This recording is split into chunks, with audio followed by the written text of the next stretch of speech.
Intellectual competition also existed in India जब ये सारे शास्त्र लिखे जा रहे थे। शायद कुछ लोगों को पता होगा कि शंकराचार्य काफी सारे पब्लिक डिबेट्स होस्ट करते थे। अगर आप रामायण भी पढ़े या महाभारत भी पढ़े तो क्या है, it's a question and answer ना।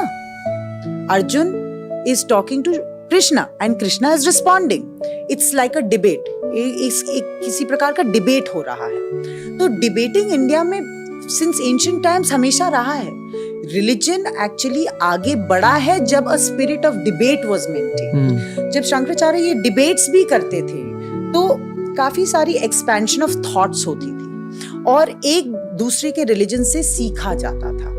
लेकिन कमिंग बैक टू शैविज्म के बारे में मैंने क्या सीखा, जब scholars, Indologist from Indian scholars, western scholars, eastern scholars, Japan में भी बहुत ही स्ट्रॉन्ग इंडोलॉजी की डिपार्टमेंट है, क्योंकि जापान में जहाँ पर मैं पढ़ी हूँ 2 साल के लिए क्योतो यूनिवर्सिटी में, वहाँ के स्कॉलर्स जो संस्कृत के माहिर संस्कृतिस्ट हैं, माय गॉड, उनके सामने मेरे को शर्म आ गई थी। यानी कि जापानीज लोगों को संस्कृत आती है? बिल्कुल आती है।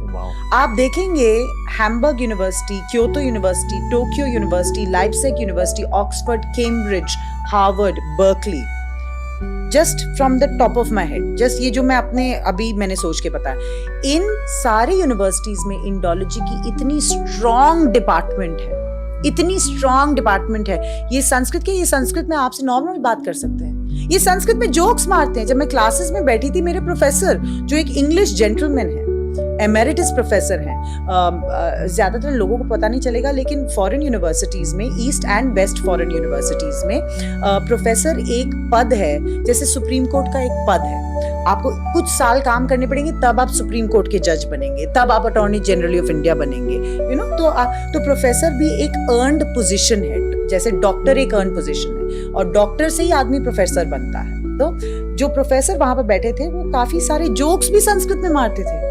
एक्चुअली हमारे शास्त्र कुछ जोक बुक्स भी लिखे गए हैं, जैसे हमारे कुक बुक्स भी लिखे गए हैं, राइट, ट्रैवल बुक्स भी लिखे गए हैं, बहुत ही इंटरेस्टिंग किस्म के बुक्स लिखे हैं। But coming back to Shaivism, जब हमने ये स्कॉलर्स ने ये पढ़ा, ये कंपैरिजन किया शास्त्रों के बीच में, सॉफ्टवेयर में, हमें ये पता लगा कि सबसे ज्यादा you can call it inspiration, या आप कह सकते हैं copy of the format of following a particular ritual, क्या तरीका है एक रिचुअल को करने के लिए, वो शैविज्म से इंस्पायर या कॉपी किया गया है। ये बस एक फैक्ट है। तो 2 फैक्ट्स मैंने आपको बताया। सबसे ज्यादा मटेरियल कल्चर जो इंडिया में मिला है गिनती करने के बाद, वो ज्यादातर शैविज्म है। सेकंड, सबसे ज्यादा टेक्स्ट जो जिस टेक्स्ट से इंस्पायर्ड है वो शैवा टेक्स्ट से इंस्पायर्ड है।